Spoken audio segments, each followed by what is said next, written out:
Bienvenue à ce nouveau numéro de la revue hebdomadaire de la presse de cette semaine.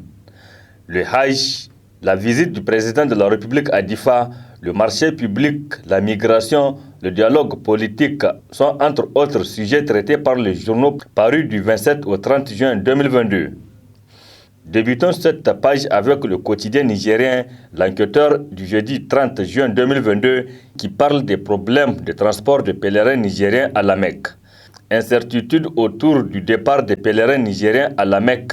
Le Niger, champion du monde de l'organisation bâclée du Hajj, et le journal écrit dans ses colonnes. Nombreux sont aujourd'hui les pèlerins stressés qui ne savent plus s'ils pourraient accomplir leurs devoirs religieux. Certains s'étant pourtant inscrits depuis 2020 et 2021, d'où la colère des agences de voyage, rapporte l'enquêteur qui nous informe que selon les agences de voyage, tous les pèlerins sont aujourd'hui en règle.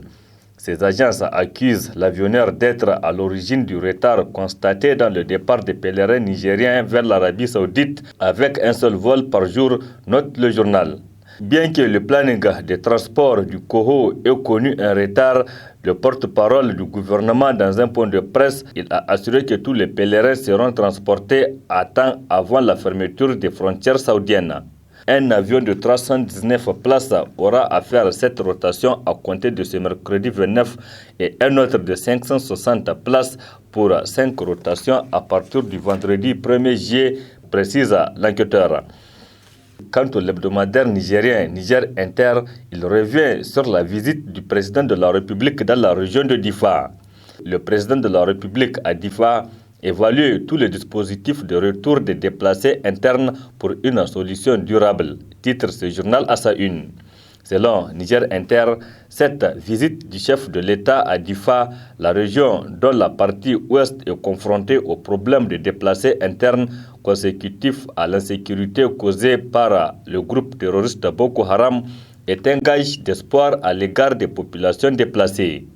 Et le message est clair, poursuit le journal.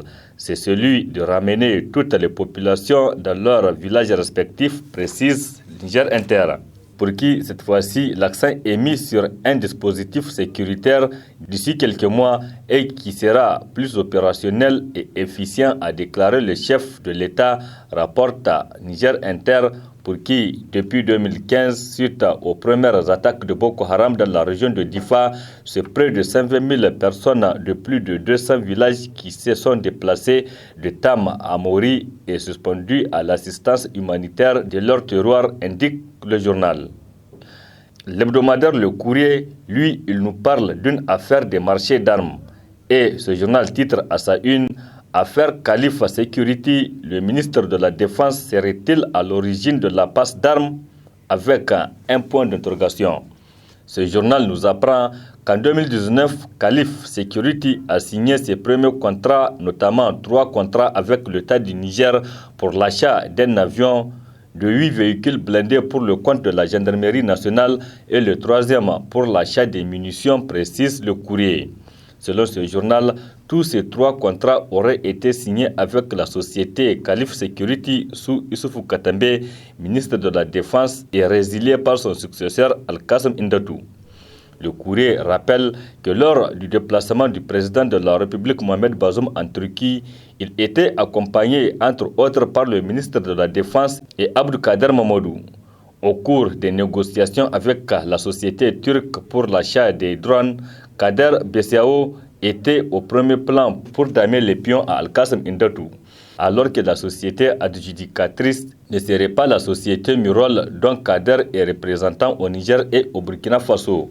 C'est une société turque qui a vendu les drones à 28 millions d'euros à l'État du Niger avec 10% de rétrocommission, précise Le Courrier, qui se demande qu'est-ce qui a perçu la commission, s'interroge le journal. Énigme, s'exclame-t-il. Et le journal conclut en ces termes. Et c'est ce que, selon des sources crédibles, le ministre n'arriverait pas à digérer. De son côté, l'hebdomadaire La Roue de l'Histoire s'est intéressé également à cette question des marchés publics. Et ce journal écrit sur sa première page « Marché par entente directe, avertissement du Premier ministre Oumoudou Mahamadou ». Ce journal nous informe que le Premier ministre Oumoudou Mahamadou l'a fait savoir dans une note en date du 23 juin 2022. Une note qu'il a adressée aux responsables des institutions de la République, des ministères d'État, ministères délégués et aux directeurs des cabinets de la présidence et de la primature. Selon la roue de l'histoire, le chef du gouvernement exige désormais que l'Agence de régulation des marchés publics publie la liste avec les informations exhaustives sur l'identité des bénéficiaires des marchés passés par entente directe.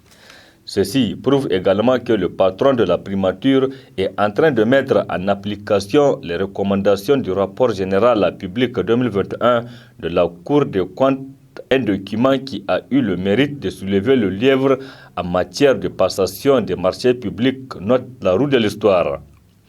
Dans sa rubrique politique, l'hebdomadaire La Source pose la question de savoir à quand la reprise des travaux du CNDP. Toujours pas de moindre indice de la reprise des travaux du Conseil national de dialogue politique CNDP s'indigne ce journal qui poursuit. Pourtant, tous les éléments sont aujourd'hui réunis pour que les deux principaux camps politiques antagonistes se retrouvent, martèle le journal. En tout cas, tous les éléments sont réunis, insiste ce journal, pour la reprise du dialogue politique. De ce dialogue, ajoute l'hebdomadaire, le pays en a besoin pour faire face à ces nombreux défis, notamment celui sécuritaire, renchérit La Source. Ce journal estime qu'il faut la communion de tout le cœur pour relever ces défis et bien d'autres qui se posent au Niger, propose La Source. Air Info de cette semaine a parlé d'un sujet qui fait débat au Niger, la migration. Ainsi, dans sa rubrique reportage, ce journal titre « Migration, la reconversion des passeurs des migrants tarde à se concrétiser ».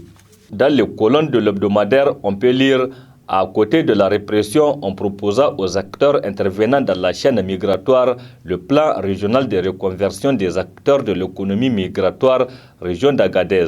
Un plan étalé sur 24 mois, précise le journal, avec à la clé un budget de 40 33 173 000 euros, soit un peu plus de 26 260 000 millions de francs CFA, précise Air Info, qui nous rappelle que l'objectif de ce plan est de proposer des mesures d'accompagnement parallèlement aux mesures policières prises par le gouvernement sur la migration irrégulière.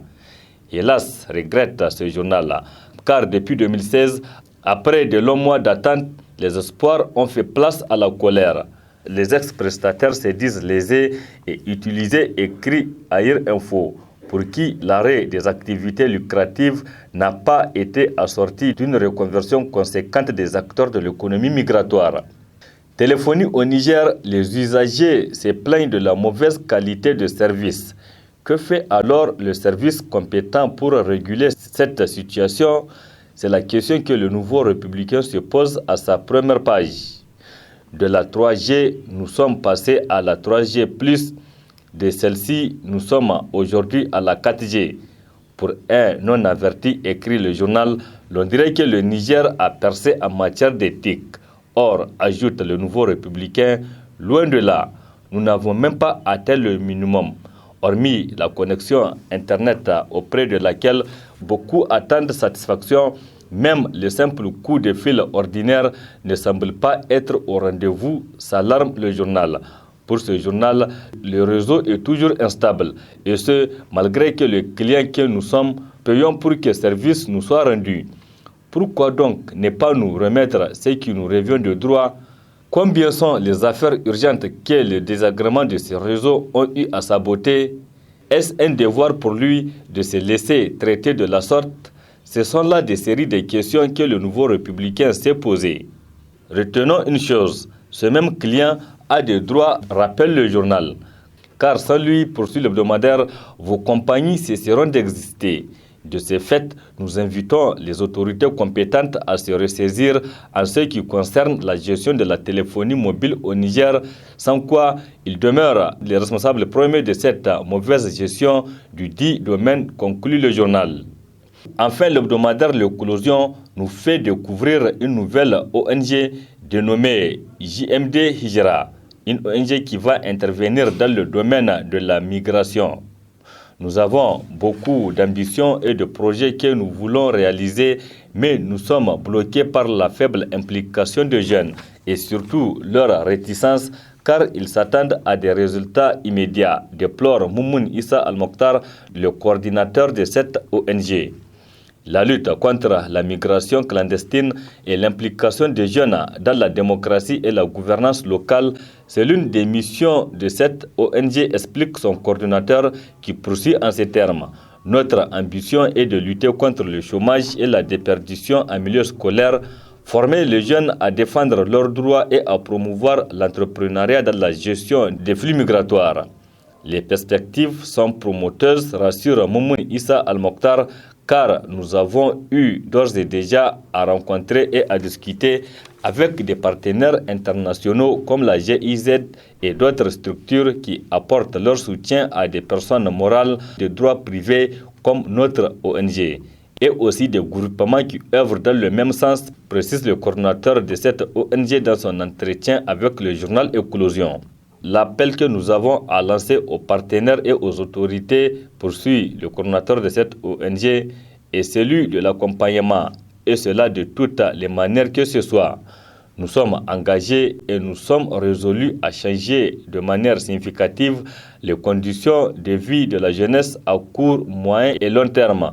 Pour cela, nous avons besoin juste de leur soutien, rapporte l'Éclosion dans son entretien avec le coordinateur de l'ONG JMD Hijra. Sur ce, prend fin ce condensé des journaux parus cette semaine au Niger. Rendez-vous la semaine prochaine, toujours avec la même passion de vous servir.